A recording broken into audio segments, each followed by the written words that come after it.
Oui, c'est un amendement qui entend réparer une injustice. À l'heure où on a des petits commerces qui se battent pour proposer des produits de qualité, qui essayent de faire vivre un tissu local important, vous avez décidé de rejeter une subvention pour un restaurateur local bio. Pourquoi? Parce que ce restaurateur a soutenu la cause palestinienne. Voilà le grand problème pour vous. Et je le rappelle, soutenir la cause palestinienne n'est pas un délit. Au contraire, c'est même un devoir pour toutes celles et ceux qui ont à cœur les droits humains. Et comme avec Sciences Po, le festival Rank en scène, ou encore la marche des fiertés, vous sombrez en réalité dans une attitude autoritaire et réactionnaire. Vous êtes à l'image de toutes ces tentatives pour intimider et faire taire les voix qui dénoncent la colonisation qui est toujours en vigueur, ainsi que le génocide. Notre décision, elle est motivée par les propos qui ont pu être tenus par la cuisine de Souad. Ils apparaissent notamment dans un communiqué co-signé et co-publié sur leurs réseaux sociaux. Dans ce communiqué, la structure renonce à organiser l'événement Mukawama parce que cet événement devait se tenir dans les locaux de la Cité Fertile, une structure soutenue par, au secours, BNP Paribas, que les dirigeants de la cuisine de Souad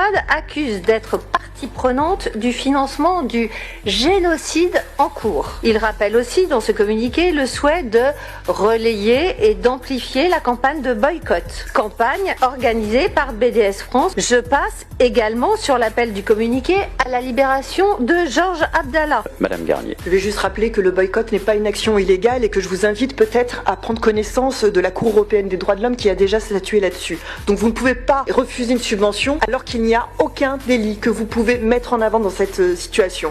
Ensuite, refuser de s'associer à un partenaire qui est régulièrement lui-même dénoncé par les ONG. Oui, BNP Paribas est dénoncé par les ONG pour ses financements dans l'industrie de l'armement. C'est à nouveau une atteinte à la liberté d'expression que vous êtes en train de faire. Et enfin, soutenir un militant qui a été abusivement retenu trop longtemps dans les prisons n'est pas non plus un délit. Ne vous en déplaise. Ou alors, je vous conseille d'en tirer vous-même les leçons et de sanctionner ici votre majorité quand elle allait manifester pour un criminel multicondamné qui mange des yaourts et s'aperçoit finalement que la prison, c'est pas le Club Med.